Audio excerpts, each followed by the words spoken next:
Abra lá em Efésios. Efésios capítulo 4. Qual é a nova série de estudo que nós começamos quarta-feira passada? A nova série é sobre o quê? Quem estava atento quarta passada? Quem sabe? É uma série de estudos sobre a... Meu Deus! Não tem uma alma que lembra. Uma série de estudos sobre a... É porque eu não postei hoje. Sobre a pureza. Pureza. Efésios capítulo 4. Eu vou dar um desconto porque eu comecei quarta-feira passada. Tá filmando aí, Felipe? Tá gravando a imagem também? Eu estou disponibilizando quarta-feira para o YouTube, coisa que a gente não fazia, mas quarta eu comecei a liberar.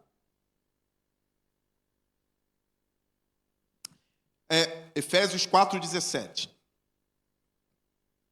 Esses estudos serão todos em Efésios 4, tá bom? Todos em Efésios 4. Hoje nós vamos ler só um trechinho. Vem comigo. Versículo 17. Assim eu lhes digo, e no Senhor insisto, que não vivam mais como os gentios, que vivem na inutilidade dos seus pensamentos. Eles, os gentios, os ímpios, estão obscurecidos no entendimento e separados da vida de Deus por causa da ignorância em que estão, devido ao endurecimento do seu coração, tendo perdido toda a sensibilidade. A igreja leia comigo. Vamos, de novo. Tendo perdido toda a sensibilidade, eles se entregaram à depravação. Guarda isso aí. Cometendo com avidez toda espécie de impureza. Todavia, não foi isso que vocês aprenderam de Cristo. De fato, vocês ouviram falar dele e nele foram ensinados de acordo com a verdade que está em Jesus. Quanto à antiga maneira de viver, vocês foram ensinados a despir-se do velho homem que se corrompe por desejos enganosos, a serem renovados no modo de pensar, a revestir-se do novo homem criado para ser semelhante a Deus em justiça e em santidade, provenientes da verdade. Só até aqui. Irmãos, recapitulando algumas coisinhas. Eu vou ficar sem o pedestal, porque eu vou me aproximar algumas vezes ali desse telão, paredão, tá? Recapitulando. Adão foi criado bom, mais ou menos, ou mal? Adão foi criado bom, mais ou menos, ou ele foi criado mal? Adão foi criado plenamente bom. A tentação de Adão surgia dentro do coração dele ou fora do coração dele? Vamos recapitular isso. Porque nós vimos semana passada que Tiago ensina que ninguém que for tentado pode dizer que é Deus que está o tentando. Deus não tenta ninguém. Não é isso? Deus não tenta ninguém. Aí Tiago diz que todos nós que somos tentados por causa da concupiscência em nosso coração. Não é isso? Nós somos tentados pelos nossos maus desejos. Isso era assim com Adão? Não. Porque Adão era bom, ele era santo. Tá bom? Adão era santo. Então a tentação foi externa. A serpente tentou Eva, Eva caiu e deu também do fruto do bem e do mal para Adão. Aí surge uma dúvida. Por que Adão não poderia ter o conhecimento do bem e do mal, se Deus tinha o conhecimento do bem e do mal? Deus tinha conhecimento do bem e do mal. E por que Adão não poderia ter o conhecimento do bem e do mal, se Deus tem o conhecimento do bem e do mal? E essa dúvida ela vai se estendendo, porque um irmão em Cristo aqui da nossa igreja, um adolescente, chegou para mim e disse assim: por que a gente não pode se vingar e a Bíblia diz que Deus se vinga? Essas perguntas se alastram, porque vai cair lá em Adão: olha, mas Deus tem o conhecimento do bem e do mal, por que Adão não pode ter? Então Deus tem pecado. Óbvio que não, irmãos. Deus está em outra categoria.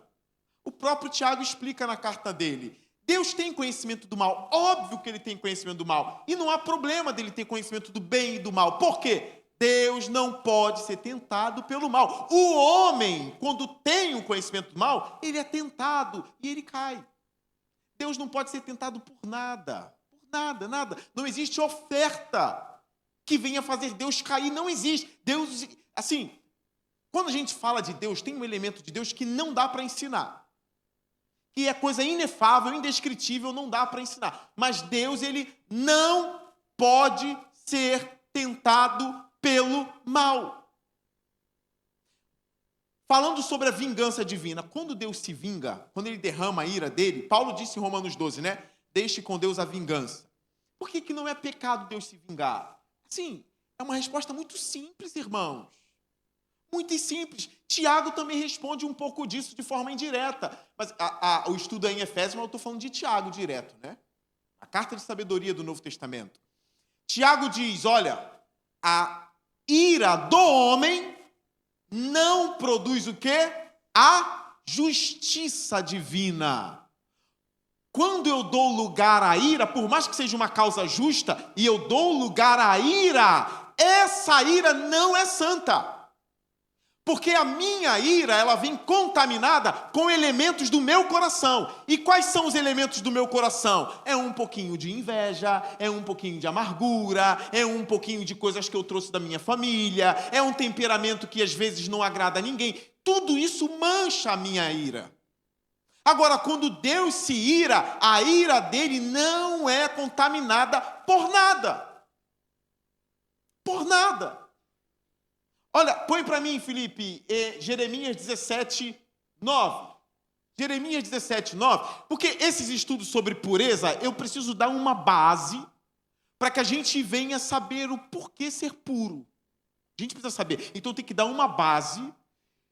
Por que o homem natural não é puro?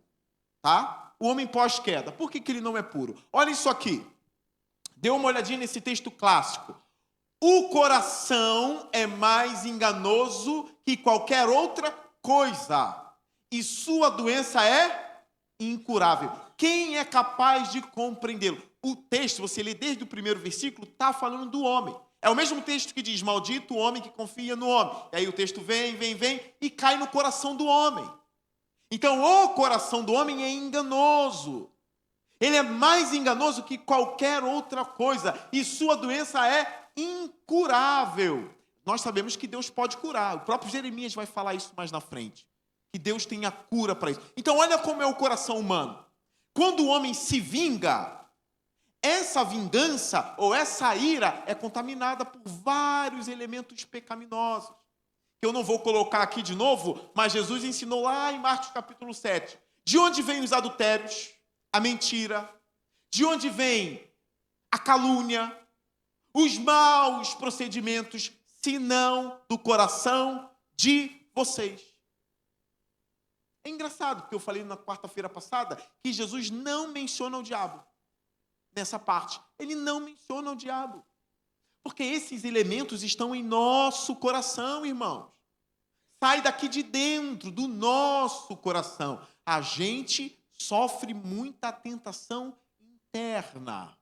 Agora, com isso, por que falar sobre pureza se o coração do homem é caído? Não há esperança para a pureza. Se a gente ficar só com isso, não tem como ser puro. Por isso que eu escolhi a carta aos Efésios para falar disso. A carta aos Efésios é uma grande aula para a nova criação, irmãos. Uma grande aula. Por exemplo, venha comigo, mais uma vez, lá para Efésios capítulo 1. Dê uma olhadinha aí na sua Bíblia. Pega sua caneta, seu lápis. Efésios capítulo 1. Olha o que está escrito aqui. Que coisa bela e formidável. Todos já foram para o capítulo 1? Sim? Olha o versículo 3. Ainda já a gente está recapitulando algumas coisas. Bendito seja o Deus e Pai de nosso Senhor Jesus Cristo, que nos abençoou com todas as bênçãos espirituais nas regiões celestiais em Cristo. Pausa. Deus nos abençoou. Ele abençoou a humanidade ou a igreja aqui? Ele abençoou quem aqui? Porque Deus nos abençoou com bênçãos espirituais. Ele está falando de quem? Ele está falando da igreja. A igreja é uma nova criação, irmãos. É criação de Deus. Tem um novo coração. Tem um elemento novo no coração humano. Vem caminhando comigo, para que vocês entendam. Vem caminhando. Vem caminhando. Ele nos abençoou com toda sorte de bênçãos espirituais. Está falando de quem? Agora olha o versículo 1 desse texto aí. A gente está no versículo 3. Olha o versículo 1. Paulo, apóstolo de Cristo Jesus, pela vontade de Deus, aos santos. O texto não é para ímpio, o texto é para crente. Aos santos. Logo, essas bênçãos celestiais em Cristo é para quem está em Cristo. Isso deve nos encorajar. É possível ser puro, porque nós somos uma nova criação. Estamos em Cristo. A pureza é possível para crente. Por que eu digo isso? Uma vez eu estava num retiro, e aí um dos pregadores, um dos pastores que pregou antes de mim no retiro, disse assim: vocês tocaram uma música aqui antibíblica. E aí eu estou ouvindo ele pregar. Eu falei, que música antibíblica? Eu não ouvi nenhuma música antibíblica aqui. E está lá esse pregador dizendo, vocês nesse retiro aqui cantaram uma música antibíblica. Qual era a música? Eu te busco, te procuro, Deus, Senhor, te quero. Não é? Quem lembra essa música? Quero ouvir sua voz, Senhor, te quero mais. Não é? Ele disse, essa música não pode ser cantada. Porque está escrito lá em Romanos 3, não há nenhum justo sequer, não há quem entenda e não há quem busque a Deus. Então por que vocês estão cantando o Senhor te quero? Eu te busco, te procuro, Deus, se está escrito que não há quem busque a Deus. Eu falei, meu Deus. Uma coisa básica. Quando a Bíblia diz assim, não há quem busque a Deus. Não há nenhum justo, nenhum sequer. Todos se extraviaram. A Bíblia está falando de quem? É da igreja? Não. Paulo está encerrando todo homem embaixo do pecado primeiro, para depois ele dar a boa notícia. Tanto judeu quanto grego foram declarados caídos pela lei. A lei condenou todo mundo debaixo do pecado. Não há um justo. Todos caíram. Todos caíram. Mas tem que ler o restante do capítulo 3. Mas Deus providenciou uma justiça que não vem da lei, mas vem pela fé em Cristo Jesus. Aí ele começa a falar dos santos. Põe o versículo 1 do capítulo 5 de Romanos, Felipe. Romanos 5, 1. Olha isso aqui. Romanos 5, 1. Tendo sido, pois, justificados. Isso muda tudo, irmãos. Isso, será que não tem quem busque a Deus? Você, crente, veio fazer o que aqui hoje? Você não veio buscar a Deus, não? Você veio buscar a Deus? Porque nós somos uma nova criação. Esse é o tema da carta aos Efésios. É uma nova criação. Então aqui, tendo sido, pois, justificados pela fé, temos paz com Deus por nosso Senhor Jesus Cristo, por meio de quem obtivemos acesso pela fé a esta graça, na qual agora estamos firmes e nos gloriamos na esperança da glória de Deus. Põe o versículo 11. Vamos pular para o 11. Não apenas isso, mas também nos gloriamos em Deus por meio de nosso Senhor Jesus Cristo, mediante quem recebemos agora fomos reconciliados com Deus. Paulo, em Romanos 3, está falando do homem caído. Nós aqui fomos regenerados. Aí um teólogo chamado Jonathan Edwards falou que quando a gente é regenerado, os nossos afetos mudam. Não adianta ter aquela conversão só da boca para fora. Eu sou crente, mas e os seus afetos? Seus afetos foram mudados? Você ama a Deus? os seus desejos foram mudados. Olha, eu não estou dizendo que você nunca mais terá desejo de pecar, não é isso que eu estou dizendo. Mas existe um desejo que contraria o pecado dentro de você? Tem. Você quer pecar? Você quer viver no pecado? Você não quer viver no pecado. Por quê? Alguém mexeu nos seus afetos. Entendeu? Alguém mexeu. O Espírito Santo veio em nosso coração e ele mexeu em nosso coração. Ele nos deu uma nova vida. Então agora a gente não pode viver como ímpios. Tem um novo coração. Esse negócio de religião, eu tenho minha religião, a minha religião é essa. O outro diz, não, eu sou budista. O outro diz, eu sou espírita. O outro diz, eu já sou dessa religião. Eu não sei o quê. A gente vive algo mais do que uma religião. Tá bom? É uma nova vida em Cristo. É um novo coração. Tudo se fez novo pra gente. Agora, uma coisa importante.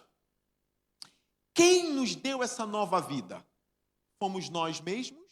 Ou essa nova vida veio somente de Deus para nós? Quem nos deu a nova vida?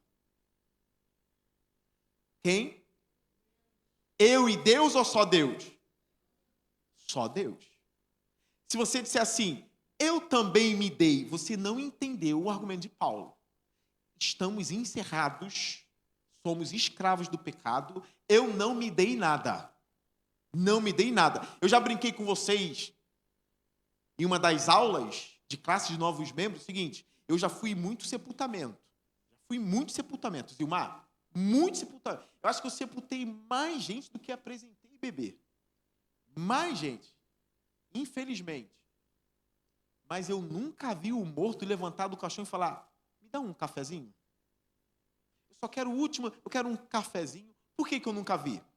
Porque morto não quer café. Morto não quer dar o último abraço de despedida. Por quê? Morto não pode fazer nada. Ele pode reviver ali porque ele quer? Não pode, irmãos. Não pode. Olha aí Efésios capítulo 2, versículo 1. Quem éramos? O que a gente era? Versículo 1. Vocês estavam mortos em suas transgressões e pecados. Vocês estavam mortos em suas transgressões e pecados, nos quais costumavam viver. É um paradoxo. É um paradoxo. A gente estava lá no mundo. A gente estava morto lá no mundo, porém vivendo. Mas eu acabei de dizer que morto não vive. Que morto é morto, não é vivo. O morto não vive a vida. O morto não pede café, o morto não pede Nescau. O morto não vive. Só que a gente tem que entender o pensamento paulino aqui. Paulo está dizendo o seguinte, vocês estavam mortos para Deus. É por isso que eu não consigo acreditar numa pureza de alguém que tem uma filosofia, seja estoica, seja o que for. Eu não acredito nesse tipo de pureza. Eu sou um budista, eu vivo numa pureza. Eu não acredito, irmãos. Eu não acredito. Não é possível ser puro fora de Cristo. Eu não acredito. A pessoa pode se abster de algumas coisas. Ele pode parar de fumar, ele pode parar de ter relação sexual, ele pode raspar a cabeça, ficar usando roupão de monge. Mas se ele não recorre a Deus para isso, ele nem humildade tem no coração dele. Porque a pureza vai além de relações, de se abster de relações sexuais. A pureza vai além, é um novo coração. E só é possível ter a verdadeira humildade com dependência do divino. Não é possível ter humildade sem o divino. Então eu não acredito nesse tipo de pureza meia boca deles. Não acredito. De maneira alguma, não acredito. Então, nós estávamos mortos para Deus. Mas a gente estava vivo no pecado. Morto-vivo. Entendeu? Morto-vivo. Vivo para Deus, morto para Deus e vivo no pecado. Aí Deus nos deu uma nova vida. O que a gente deveria fazer? Vivo para Deus e morto para o pecado. Vivo para Deus, morto para o pecado. Em nós precisa ter uma chama que arde por Deus. Porque a vida de pureza da igreja não pode ser um legalismo. Não pode ser assim, que droga, a igreja não me deixa adulterar. Não pode. Que droga, a igreja não me deixa ser sensual. Que droga. Não é assim que funciona a vida de igreja. Não é pela lei, não é legalismo aqui. Não, porque você tem que ser moral. Você não pode postar essa foto. É óbvio que não pode postar a foto imoral. É óbvio. Mas isso tem que ser um movimento do seu novo coração. Movimento do seu novo coração. Não tem que ser que droga. Eu tenho que pagar quem eu devo. Não, o seu coração é igual ao de Zaqueu. Zaqueu roubava todo mundo com impostos. Depois que Zaqueu conheceu Jesus, Jesus mandou ele pagar alguém? Quem conhece o texto de Zaqueu? Jesus mandou, Zaqueu, devolve. Jesus falou para ele devolver? Não. Quando Zaqueu conheceu Jesus, o que Zaqueu disse? Vou ressarcir 4 vezes mais a todo aquele que eu tomei. Aí o que Jesus disse? Hoje houve salvação nessa casa. Quais são os afetos que dominam o seu coração? Você é um crente que, para viver uma vida moral, precisa de ordem pastoral? O tempo todo? Não faz isso, não faz aquilo, não vai para lá, olha isso aqui, não pode. Você é um crente que vive dependendo de legalismo de igreja? Olha essa saia, olha isso. Sonda seu coração. Porque uma nova vida, esses afetos que Deus nos deu, nos levam a Ele. E nos levam a uma vida de pureza. Pureza. É óbvio que a gente exorta pela palavra. Não vivam assim. Mas isso tem que encaixar com o seu coração. É um encaixe. Realmente. O meu desejo não pode estar nisso. Eu tenho que ter uma vida pura. O pastor está mandando eu não fofocar mais. Que droga, eu queria fofocar. Não. Quando a gente prega sobre a fofoca ou contra a fofoca, tem que vir no seu coração assim, ai meu Deus, realmente eu não posso viver para isso. Os meus desejos não estão para fofoca, os meus desejos não estão para difamação, os meus desejos estão agora para Deus. Viver uma vida que agrade. Olha, eu aprendi uma coisa de um homem de Deus e eu nunca mais esqueci. E eu já ensinei vocês, eu vou retornar a ensinar. Os homens e mulheres mais santos são os mais felizes. Vamos romper com essa ideia de que a santidade é chata. Que a santidade é aquela coisa chata. Meu Deus, tem que ser santo. Não, a gente tem um novo coração. Os santos são os mais felizes. Você já teve o privilégio de dormir de consciência limpa? Você já teve esse privilégio? De deitar a cabeça no travesseiro? Irmãos, a coisa mais maravilhosa do mundo é quando o homem está em paz com o Criador. Tipo Enoque, que andava com Deus. Imagine, você dormir sabendo que andou o dia todo com Deus. Aí você vai acordar e vai andar com Deus o dia todo. Imagina isso, como é viver uma vida assim. Isso não é chato. A santidade traz felicidade, irmãos. Então, Paulo aqui, ele vai dizer um monte de verdade. Olha para cá novamente para o texto. Olha o versículo 1, deixa que eu mexo aqui, Felipe. Vocês estavam mortos em suas transgressões e pecados, nos quais costumavam viver, quando seguiam a presente ordem deste mundo e o príncipe do poder do ar. O que eu disse na semana passada? Não existe neutralidade no mundo espiritual. Não existe neutralidade. Ou estamos com Deus, ou estamos na rebelião. Nós somos os que voltaram da rebelião. Quem é o líder da rebelião, como eu ensinei vocês semana passada? Tem um líder. Essa rebelião contra Deus tem um líder. Quem é o líder da rebelião? O diabo. Que eu ensinei a vocês que não é o nome dele. Diabo não é nome dele. Não é nome. Satanás não é nome dele. É um adversário. Significa adversário. Inimigo. Tá bom? Nós não sabemos o nome dele. E eu nem quero saber o nome dele. Eu vendo filme de exorcismo, de católico. Aí teve um padre católico no filme, que ele foi fazer um exorcismo. Escuta essa, pastor José. Ele fazia um exorcismo. Aí disse assim, a gente tem que descobrir o nome do demônio. Porque quando a gente descobre o nome dele, ele fica mais fraco. de onde que eles estão tirando? Eles tiram cada coisa. E eu não duvido nada que isso seja algo da doutrina. Não duvido, não sei, mas eu não duvido que esteja nos livros de exorcismo do Vaticano. Eu não duvido. Não é nem muito isso, não. É a oração em latim que enfraquece o demônio. Você ora em latim. Você exorciza em latim. E na Bíblia eu ouço Jesus dizendo: Satanás, saia! Eu vejo Paulo dizendo: em nome de Jesus eu ordeno que saia. Não tem latim, não tem nada. É no nome de Jesus. Então, nós não temos o nome dele. O que a gente tem sobre ele é isso aqui, ó. Ele é o príncipe do poder do ar. Então, ele tem poder. Ele tem um principado. Tá? Ele é um príncipe do poder do ar. Eu não quero botar medo em vocês, não. Só quero falar a verdade, tá? Ele existe e ele lidera a rebelião. Ele é o líder mor da rebelião. O príncipe do poder do ar, que é o espírito, não é matéria. É o espírito. É o espírito. Esse espírito está atuando. Se você tem sua Bíblia, a minha Bíblia eu só grifo de lápis, tá? O texto tem que ser muito forte para eu botar a caneta. Eu boto minha Bíblia de lápis.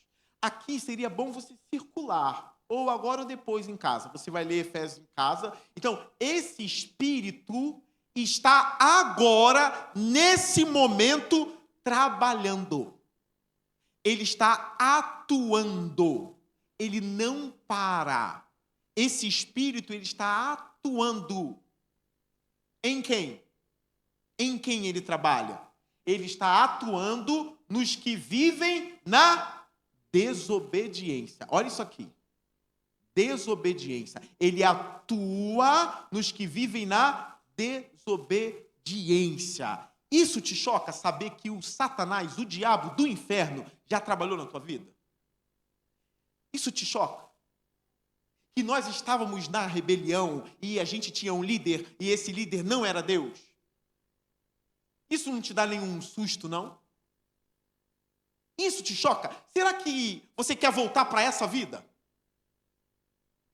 A vida da grande rebelião? Dessa serpente ardilosa que atua e trabalha. Eu tenho a boa notícia. Essa serpente ardilosa, um espírito poderoso, é um principado que trabalha atuando na mente dos ímpios. A Bíblia diz que aquele que é de Deus, o maligno, não o toca.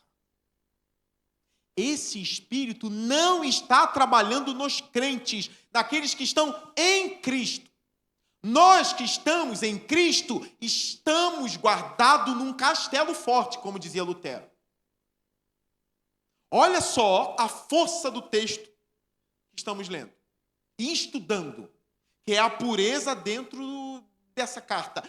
Jesus, ele é tão poderoso que mesmo a gente preso por tudo isso aí, estando a gente morto para Deus, olha o que ele fez. Anteriormente, todos nós também vivíamos entre eles, satisfazendo as vontades da nossa carne, vivos para o pecado, né? Seguindo os seus desejos e pensamentos. Seguindo. É diferente de ter o pensamento. O texto está dizendo seguindo esses pensamentos. Como os outros, éramos, por natureza, merecedores da ira. Olha isso aqui.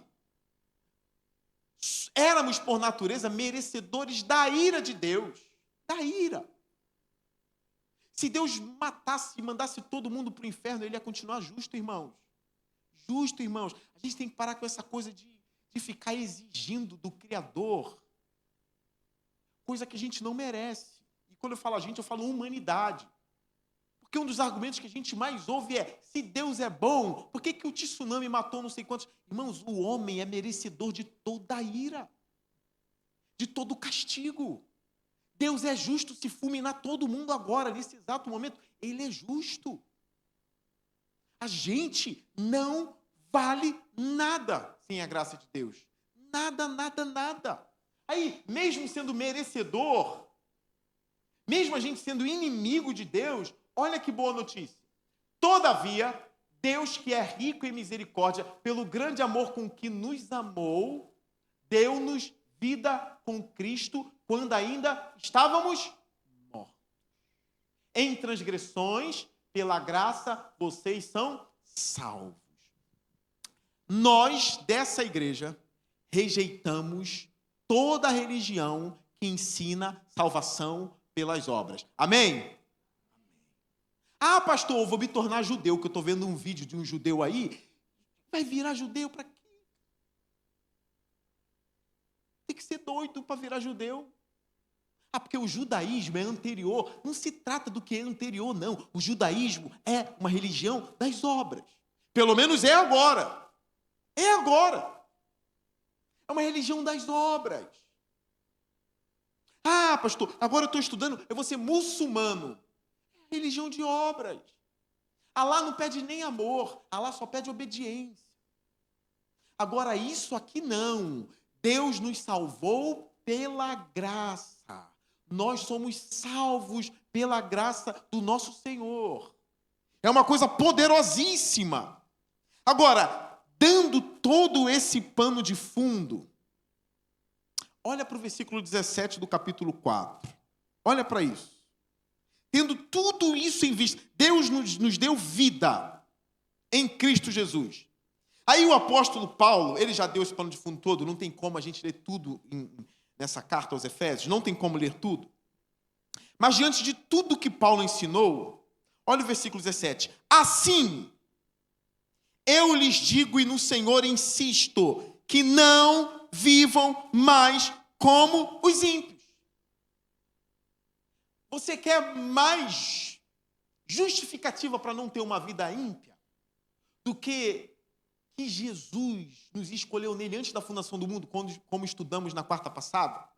Que ele nos predestinou para ser conforme a imagem do seu Filho. Deus nos fez isso com a gente. Ele nos adotou como filho. Ele nos deu um novo coração. Somos regenerados.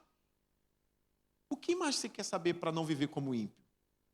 Esse amor de Deus por nós que invadiu o nosso ser, o nosso coração. O que mais você quer? Aí Paulo está dizendo, tendo tudo isso em vista, eu insisto, não vivam mais como os gentios, que vivem na inutilidade dos seus pensamentos. Como é que pode isso, né? Alguns são muito inteligentes, irmãos, muito inteligentes. Mas se eles não vivem para Deus, como eu disse na semana passada aqui, Deus é óbvio. Se eles não vivem para Deus, é coisa inútil. Eles vivem na inutilidade do pensamento deles. Olha o versículo 18. Eles estão obscurecidos no entendimento e separados da vida de Deus por causa da ignorância. Jesus salvou não somente as nossas emoções. Ele salvou o nosso intelecto. O nosso intelecto não se joga xadrez com o diabo. É ou não é? Ele é mais inteligente, ele é perspicaz, ele é mais astuto, não se joga, ele sabe mais, ele consegue ludibriar, ele consegue lançar dúvidas profundas na mente. Agora, para quem tem a mente de Cristo, quem foi salvo no intelecto também, e não só apenas nas emoções, é por isso que nós aqui na nossa igreja condenamos os cultos que são só emocionais. São só emocionais. A nossa igreja, a gente tem gente com um intelecto muito bom. A gente tem membros já caminhando para uma intelectualidade, mas nós temos membros ainda muito simples do intelecto. Nós temos isso aqui na igreja. Então a gente precisa falar de tudo. Porque a gente está aqui, às vezes esse membro visita, de repente, a igreja do primo, a igreja do tio, aí tem uma igreja que toca na emoção, porque as luzes da igreja já começam a tocar na sua emoção. A música daquela determinada igreja, aqueles tambores, já começam a tocar na sua emoção. E aí, você sente que Deus está naquele lugar por causa das emoções. Mas o Senhor salvou também o nosso intelecto. Não foi só as emoções, foi o intelecto. Ele abriu nossa mente, a gente encontrou razão. O sentido da vida está no Evangelho de Jesus Cristo. Esse é o sentido da vida. Então eles são separados da vida de Deus por causa da ignorância em que estão, devido ao endurecimento do seu coração. Olha o 19. Perdido toda a sensibilidade. Eles se entregaram à depravação, cometendo com avidez toda espécie de impureza. Irmãos, eles estão sem sensibilidade. Perderam toda a sensibilidade, toda. É por isso que eles vivem de depravação em depravação, depravação em depravação. Nós não somos assim, irmãos. A nossa sensibilidade foi restaurada por Deus. A gente sente, a gente chora. A gente se arrepende dos nossos pecados, a gente se arrepende dos maus pensamentos que vêm do nossa mente, que vêm nos assaltar. A gente se arrepende. É por isso que eu faço coro com o apóstolo Paulo. Crentes da PIB do Parque, não imitem a conduta dos ímpios.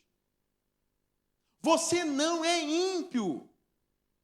Você é salvo pela graça do único Deus verdadeiro. Você agora tem os afetos de Deus no coração. É errado quando a igreja acha que ser cristão é só confessar Jesus pela boca e aí fora viver a vida como quer. Não é assim. Nós não vamos imitar os ímpios, não vamos imitar. Sodoma e Gomorra era uma cidade perdida, mas tinha um justo lá chamado Ló. E a Bíblia diz que aquele justo se angustiava todos os dias por causa dos pecados de Sodoma.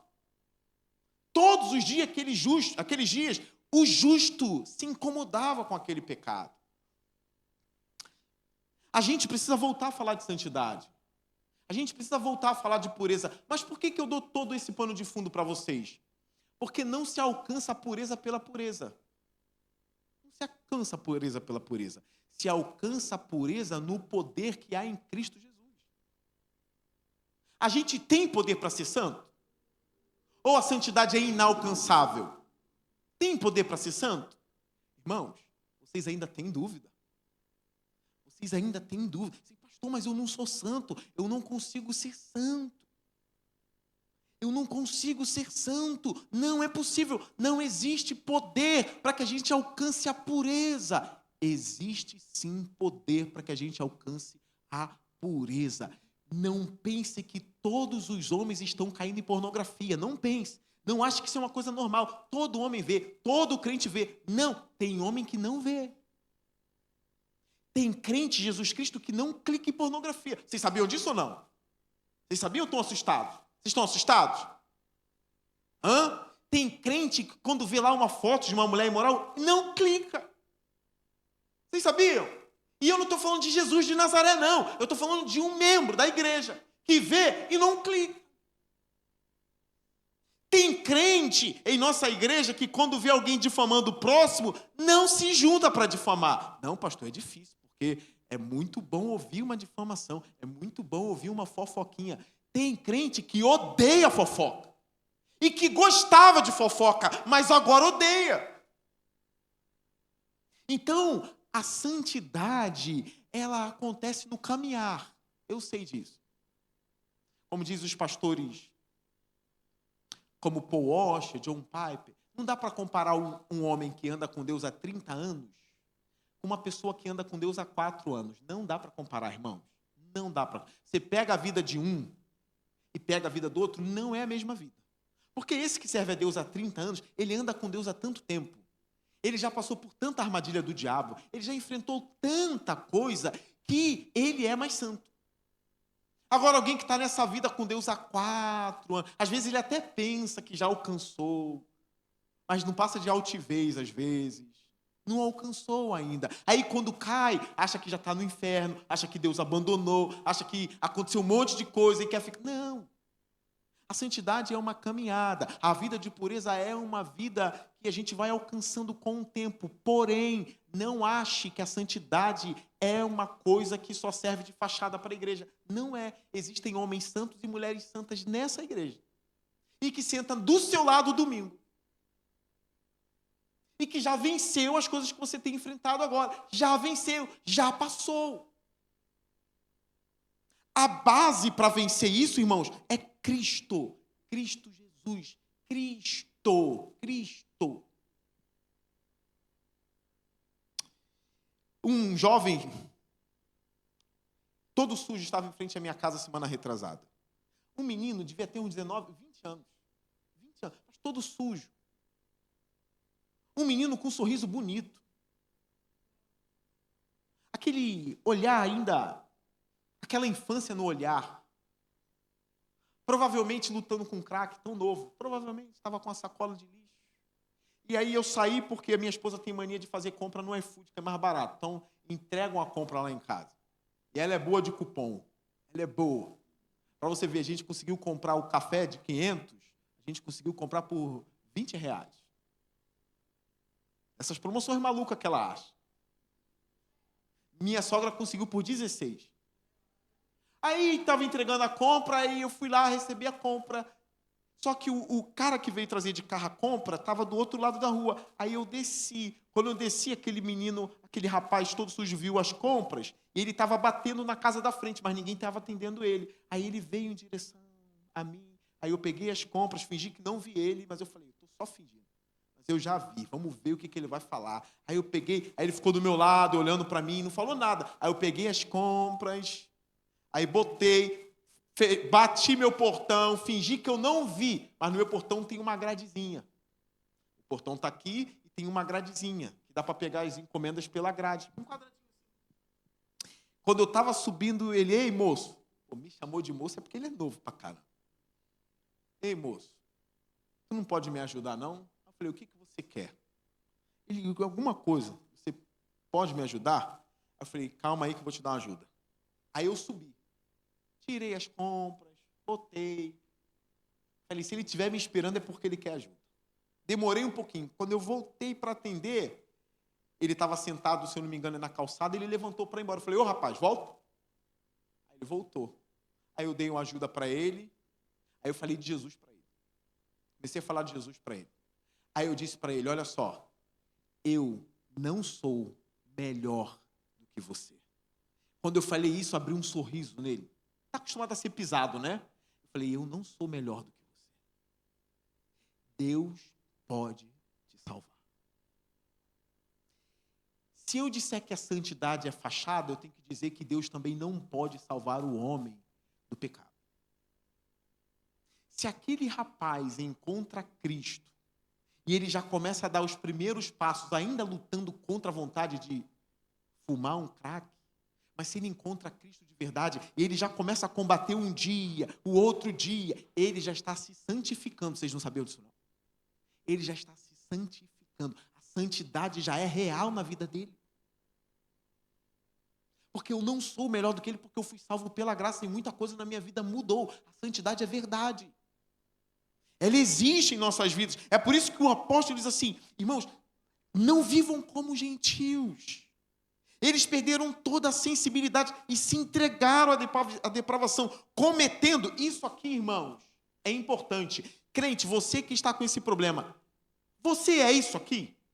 Cometendo com avidez toda espécie de impureza. Eu não consigo acreditar que você é isso aqui.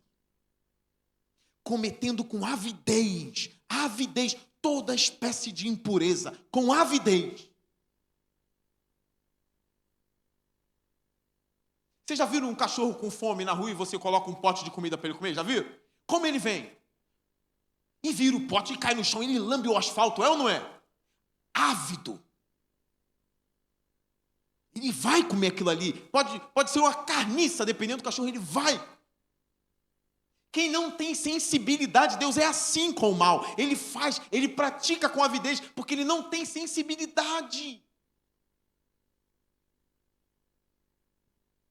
Eu não quero crer que nós somos assim. Nós não somos assim. E a mensagem da graça serve para que eu não me ache melhor do que eles também. Porque eu não sou merecedor. Eu fui salvo porque Deus quis. E você também, porque Deus quis. Mas por quê? Eu não sei. Ele quis e te salvou.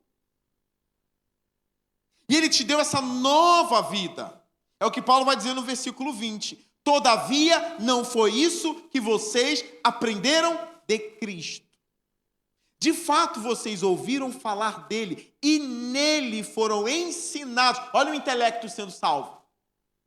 Ensinados, ensinamento para a mente, Nele foram ensinados de acordo com a verdade que está em Jesus. Quanto à antiga maneira de viver, vocês foram ensinados a despir-se do velho homem. É a roupagem do velho homem. Tira a roupagem do velho homem. Tira ela, arranca ela. Some com ela. Some com ela. Esse velho homem que se corrompe por desejos enganosos, a serem renovados no modo de pensar. Olha aqui, ó. Renovados no modo de pensar. Essa renovação mental, essa renovação na mente. Renovados no modo de pensar. A revestir-se do novo homem criado. Olha isso aqui. Esse novo homem é criado para ser semelhante a Deus. Criado para ser semelhante a Deus. Nos exorta muito forte isso aí, não é? Ser como Deus, pastor. É o caráter de Deus em nós. Uma vez eu li um livrinho muito antigo. A vida de Deus na alma do homem. Nossa! Que pancada! A vida de Deus na alma do homem. Deus marcou o homem na alma. A gente começa a viver a vida de Deus com o caráter de Deus na terra. Você, meu irmãozinho e minha irmãzinha, que está me ouvindo hoje aqui, eu tenho boa notícia para você. Boa notícia. Você consegue viver a vida de Deus aqui, hoje. Porque o poder não vem da gente, é um poder celestial atuando em nosso coração. Celestial, atuando lá no fundo da nossa alma, o que os ímpios não têm. Nós temos. Uma vez um pregador disse o seguinte: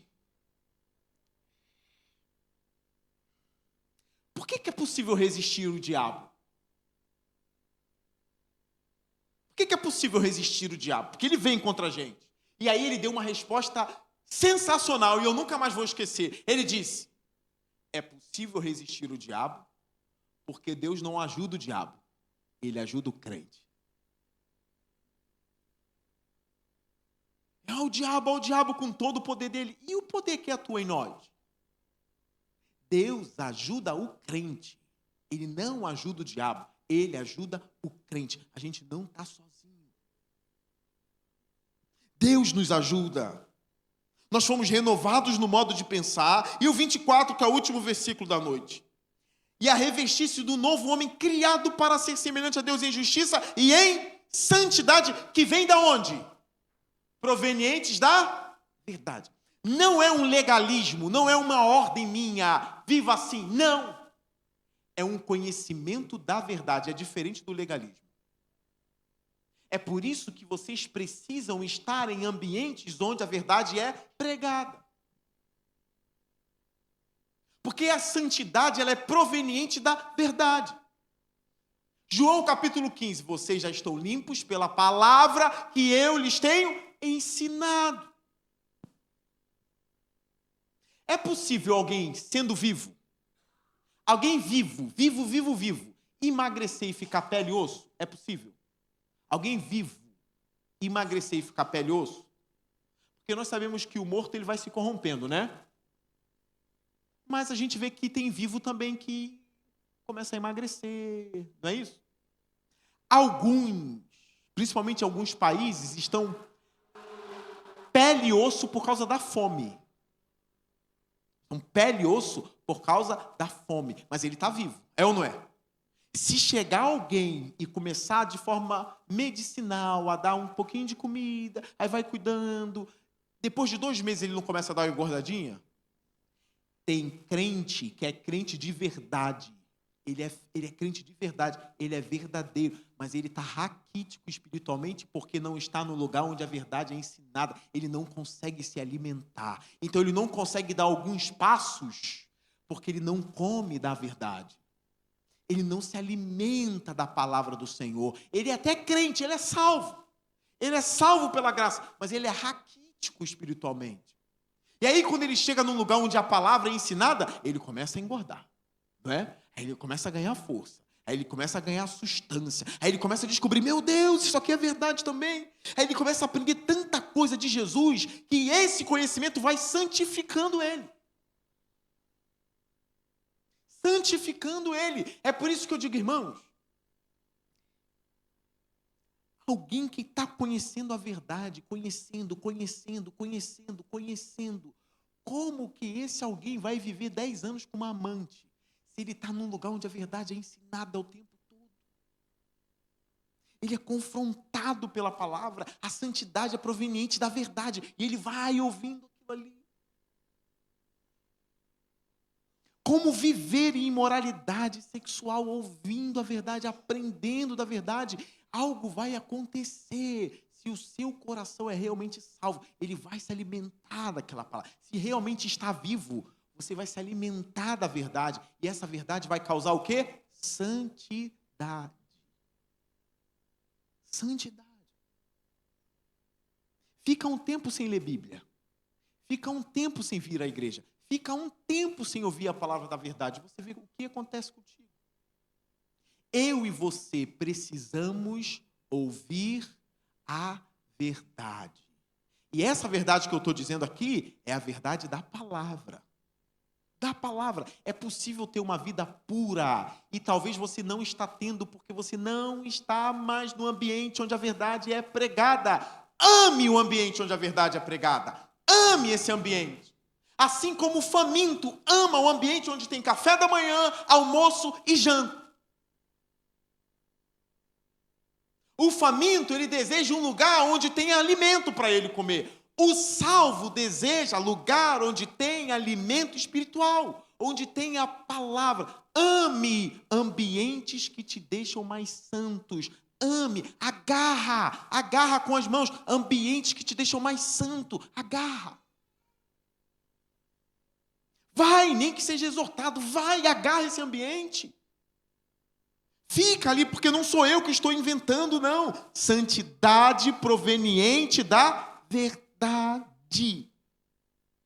E aí, qual é o tópico da semana que vem? É a partir do 25. Portanto, visto que eu disse tudo isso, cada um de vocês deve abandonar a mentira. Olha, aí Paulo vai começar, irmãos. Aí ele vai começar. O que é a vida do santo? O que é a vida do santo? Abandona a mentira. Abandona aquela mentirinha. Abandona a mentira. Abandona a ira. Abandona a ira. Não, eu não vou ficar irado o tempo todo. Eu vou abandonar a ira. Não furte mais. Que nenhuma palavra torpe saia da sua boca. Olha o que a santidade vai causando. Nenhuma palavra torpe saia da sua boca. Nenhum engano saia da sua boca. Nenhuma imoralidade saia da sua boca. Nada. É tudo sendo santificado pelo ambiente da verdade. Tudo sendo santificado pelo ambiente da verdade. Tudo. Então eu quero encorajar vocês, meus irmãos, minhas irmãs. A santidade é possível. A santidade é possível. É possível ser a pessoa mais santa, até mesmo no seu lar. Qual é o lugar que te tira mais do sério? Eu acho que se eu arriscasse que é a tua casa, dependendo dos filhos que você tem, da esposa que você tem, dependendo do marido que você tem, é o lugar onde o diabo mais está presente. Às vezes, né? Às vezes. É o lugar onde é mais difícil ser santo, às vezes é a sua casa. E aí, onde você vai demonstrar essa santidade? Na sua casa. Na sua casa. Lá que você vai demonstrar. Sem palavrões. Crente não vive em gritaria, tá bom? Crente não vive gritando. Ah, para com isso! Na casa do crente, ó. Vizinho não escuta a voz do crente, só se for louvando, amém? Amém? Louvando escuta, mas a gritaria, show, não tem gritaria na casa do crente. Crente não vive em gritaria, não. Tudo isso vai embora. A gente começa a ser bondoso pela santificação, irmãos. E é uma vida deliciosa. É uma delícia ser santo, é a vida deliciosa. É maravilhoso os irmãos, já fechei a Bíblia, que eu já passei 6 minutos. Delicioso os irmãos que têm Deus na alma, de uma forma tão deliciosa, que eles leem a Bíblia e dão glória a Deus lendo Bíblia. É uma vida deliciosa, quando você põe lá o seu louvor preferido. E aí você começa a ouvir o louvor, mas você não ouve o louvor igual o cara no botequim bebendo cerveja. Você ouve um louvor diferente. E aquele louvor toca na sua alma, e aí você começa a dizer, Senhor, Tu és glorioso, Tu és bondoso, Tu és meu amigo querido, Tu és a razão do meu viver. E aí você começa, é muito bom. Pastor, eu estou longe disso, pastor. Mas começa hoje para tu ver. Começa hoje. Aí é um culto hoje, aí domingo você vem, já está com o coração, aí vai ouvir a palavra de novo, aí depois de novo, aí o ambiente agora é um ambiente que tem comida na mesa, a comida está na mesa, aí você come mais uma verdade, aí você, opa, já estou mais fortinho, aí daqui a pouco vem, opa, já estou mais fortinho, agora eu descobri mais uma coisa. Eu lembro que nesse meu processo, no meu processo de conhecer mais a Deus, lá quando eu era bem adolescente, cada verdade de Deus que eu descobri, eu ficava feliz. Aí quando eu vi o texto lá de Atos 20, né, que Paulo disse que pregou todo o conselho de Deus, eu falei, meu Deus, todo. Eu pensei que só tinha uma coisa. Eu pensei que só tinha uma coisa no conselho de Deus, que é Jesus te ama. Não sabia mais nada. Jesus te ama. Aí quando eu comecei a descobrir os atributos de Deus, estudando, falei, nossa, Deus é tremendo. Aí quando eu comecei, cada vez que eu conhecia mais uma coisa, eu ficava feliz. E aí eu ia deixando alguns pecados, um pecadinho dali, outro pecadinho daqui. Meu Deus, Deus é muito maravilhoso. O conhecimento da verdade foi me libertando. E te libertando também. Então, irmãos, quarta-feira que vem, venha para o estudo. Eu não cheguei ainda nem no cerne da pureza, eu vou chegar lá. Eu só estou dando as razões que fazem a gente, o porquê da gente alcançar a pureza. Quais são as motivações? O que nos dá pureza? Mas eu vou chegar no cerne, tá bom? Para que a gente seja uma igreja mais pura, mais santa, sem legalismo, mas pela palavra, tá? Eu termino dizendo, o amor ao nosso Deus nos impede de cometer muitos pecados. Vai ser tema dos próximos estudos. Não é a lei, é o amor a Deus. Eu não farei isso porque eu amo o meu Deus. Aí eu nem preciso de tu me olhando, não. Nem preciso, porque tem coisa que a gente não faz porque tem gente olhando, né? Nem preciso de... nem preciso. É o amor a Deus. Porque Deus está comigo, Ele está me vendo. Então, por amor a Deus, eu não vou fazer isso aqui. Aí a vida de pureza é impulsionada pela nova vida, que é impulsionada pelo amor de Deus que foi derramado em nossos corações por meio do Espírito. Amém?